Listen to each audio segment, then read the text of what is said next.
Hi everyone, welcome back to Raw FPL. So in this one, it's the game week 35 team selection. I'm recording this just during the Man City game. So yeah, I mean, it's pretty much towards the end of game week 34. So I'll go over how I did in game week 34 as well, which, yeah, massive green arrow. The free hit really paid off. So we're up to 58,000 in the world now. So yeah, it went really well. But yeah, we'll go over game week 35, my views on the transfers. Also going to go over a game week 35 wildcard. So if you do like this one, please do drop a like and please subscribe if you're new, and let's jump into it. Okay, so before we go over game week 35, I'll just go over how I did in game week 34, and yeah, it went really well, really. Massive green arrow, up to 58,000 in the world now, so yeah, the free hit definitely went well. I think, yeah, if you played your free hit in 29, I think you can count yourself a bit unlucky. Obviously, free hit 29 didn't go to plan, whereas free hit 34, definitely, I mean, it couldn't have gone much better, really. Well, I say that the only thing that did go wrong was Salah, my captain.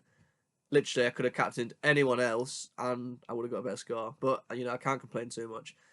So, yeah, starting in net, Pickford, one absolute legend, 18 points. I was not expecting that at all. I mean, it was really close between Henderson from Palace and Pickford. But then it was a bit of a knock-on effect, really. When Cunha was out, I was actually going to go Cunha instead of Mateta. So that was 29 points there. But then that also meant that because I thought, right, I'm going to swap Cunha to Mateta because he was out, that also meant that I couldn't have Henderson in net. So then I swapped Henderson for Pickford. So that Cunha injury, made me so many points. 18 there for Pickford and that 29 for Mateta. So yeah, I mean, sometimes you need to ride your luck in fantasy, and yeah, I definitely got a bit of luck with me there. So yeah, 142 points. Pickford absolutely smashed it. Gabriel, 2 clean sheets. If you had Ben White, then fair play. I was actually debating Ben White. It was between Gabriel and Ben White, so I guess a bit unfortunate there. But as I said, I can't complain too much with this score. It was the right decision to risk it with Trent. He got a goal in the first game. What a free kick that was, by the way. So yeah, 10 points for Trent. And then Munoz, 7 points. So to be fair, he outscored Henderson as well. So Henderson, if you went for him, I think you can count yourself a bit unlucky getting the own goal as well. So yeah, Munoz, 7 points. And then my other differentials, so Jota and Havertz, basically all my differentials returned, which was, pretty mad, really. So Jota with a 12-pointer, he, I just had a good feeling about him, but unfortunately he did go off and it was an injury. It looks like he's going to be out for a few weeks now. So yeah, Jota injured again, but he got the 12 points. Havertz with a 17-pointer, absolutely smashed it. He looks like he is probably part of Arsenal's strongest 11. But I think, if you are going to wildcard, which I'll discuss later in the video, I don't know. I think I'd sort of limit the number of Arsenal players that you have, just because they don't have any more doubles anymore. But yeah, still, Havertz, 17 points. If you went Odegaard, I think he got 20 points, didn't he? So yeah, he did the best out of these Arsenal attackers. Obviously, Ben White getting the 2 goals, which is unheard of, really. But yeah, Eze, 14-pointer. He looked really good. Elise did well as well. But yeah, I mean, he was benched as well for the second game, which is a bit strange. But maybe it was just a bit, he has just come back from injury. So yeah, then Saka, the 9 points. He didn't, obviously got outscored by quite a lot of players, but still, 9 points is pretty decent. Spoke about Mateta at 29, and then Solanke coming in with 8 points. And to be fair, the bench didn't do too bad. Sarr was 6. Myelinka as well was 7. So yeah, I mean, that was the team. 142 points. So I would say the free hit definitely was a success, up to 58,000 in the world. But obviously there is a game tonight with Man City, so that might sort of, I'll probably come down a bit from there. But still, really happy with that. Let's see if we can push on from here. So I'm just going to go over my sort of future transfers for Game Week 35, and then I'll discuss a wild card as well. Okay, so this is how the team currently is shaping up for Game Week 35. Obviously, I've just used my free hit, so I've only got 1 free transfer. and yeah, there's quite a lot of injuries cropping up. Bradley, he's obviously out now. Lamptey's been out for a while. Haaland's got an injury. Palmer's got an illness. Gusto's got an injury. And Udogi randomly just had surgery, so he's probably going to be out for the season now as well. So, yeah, a bit of a spanner in the works, really. Obviously, looking to bench boost in 37, and I've got all of these injuries. But it's all right. Like I think Gusto and Palmer, I think they'll be fine. I think Haaland will be fine over time. Lamptey, Bradley, and Udogi, they kind of need addressing. And Udogi is one where I really just didn't want to deal with because, you know, he's got the double in 35, as you can see here, and then he's also got the double in 37. So, yeah, I think Udogi's got to be the one that I deal with. Now, I've only got 5.2 in the bank. If I could get to Porro, then I would probably do that. But I can't do that, so it's either between Dan Burn, who's got Sheffield United at home, or just Van de Ven. Now, I think I'm going to have these two regardless. It's just which way round I do it. So yeah, I'm pretty stuck, but I think I'm probably 60%, 40% leaning towards Van de Ven. So if I did that, it would be Udogi out, Van de Ven in, and then obviously I'd have Lamptey and Bradley still there, but they're on the bench, so I can kind of deal with them later. So that's how the team would look there. I'm hoping, you know, Palmer and Haaland are fine. If not, I've got Garnacho against Burnley at home, so that's fine. If both of them are kind of, you know, if Palmer hasn't got over his illness and Haaland is still out, then I've got a bit of a problem. So we'll have to wait and see in the press conferences, but I think currently I'm not going to be taking a hit or anything. I'll literally just do Udogi to Van de Ven.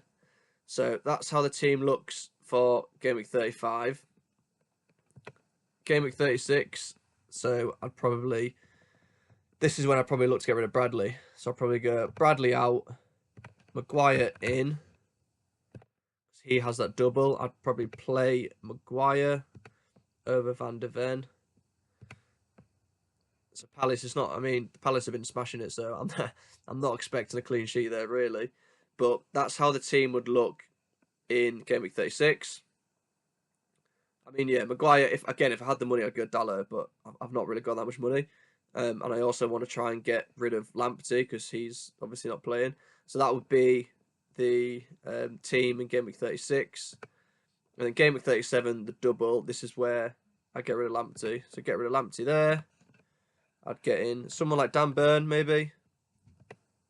That'd be Dan Burn there. And that's how we'd be looking there. So, yeah, I think it looks quite good. Okay, so just to finish up then, this is my sort of wildcard team that I would go for. So in goal, we've got Vicario, and we've also got Onana. So I've gone for that double up because Vicario's got the double this week, and then they both double in Game Week 37. And that's, you know, this is kind of with Game Week 37 bench boost in mind. If you've not got bench boost, you can kind of just, you know, maybe put some more Arsenal players in or something. But yeah, this is bearing in mind kind of bench boost 37. So this is how it lines up for Game Week 35. And the first thing you notice is there's quite a lot of injuries. So I think you'll have to wait and see in the press conferences. You know, if Porro's out, I'd probably swap him. I'd maybe even, you know, just get him out for another Spurs defender, or you could just get another Arsenal defender. But yeah, I think if Porro's fine, he's the most attacking in that Spurs side. He's got two doubles coming up as well. So yeah, I've got my triple up on Spurs. I've also got my triple up on Chelsea. So just really attacking these double game weeks. So I've got Gusto, Palmer, and Jackson from the Chelsea team. I mean, Jackson, you know, he does miss so many chances, but he thing is, he does get those chances. So, you know, he will put them away occasionally. He's basically like the Chelsea Darwin Núñez, isn't he? He can be frustrating, but you know, he has got two doubles, so I think I just take the chance and just kind of go for the doubles. And the same with Palmer. Palmer's, you know, he is flagged at the moment, that illness, but I think he'll be okay. And yeah, he looks like a really good captaincy option this week. So that's the Chelsea and the Spurs. So yeah, Dan Burn, Gordon, and Isak. So I've got the triple up of Newcastle, and yeah, they've got really good fixtures. So you can see they've got Sheffield United at home there. Game week 36, they've got Burnley away, and then game week 37, they've got the double. So I think a triple up on Newcastle looks really good, and as you can see there, triple up on Chelsea because they've got the two doubles. Triple up on Spurs, so I've kind of got two triple ups there, and then the final triple up is with Man City.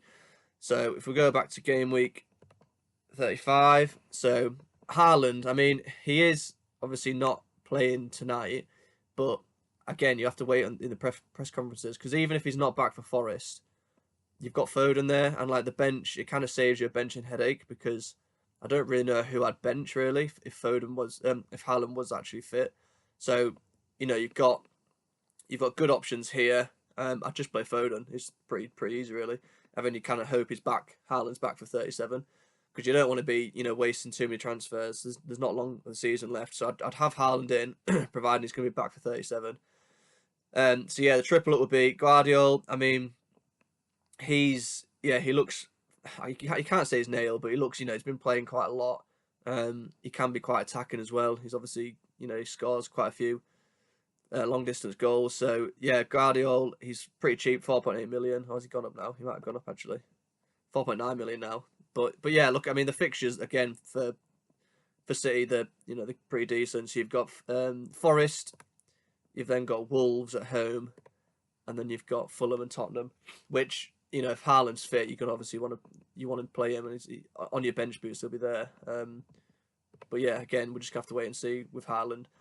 So that's the triple up on City, and then the other slots basically they go to Fernandes and Onana, so that's like a Man United double up. If you don't have the money, to get Fernandes, you could go for Garnacho. He's way cheaper.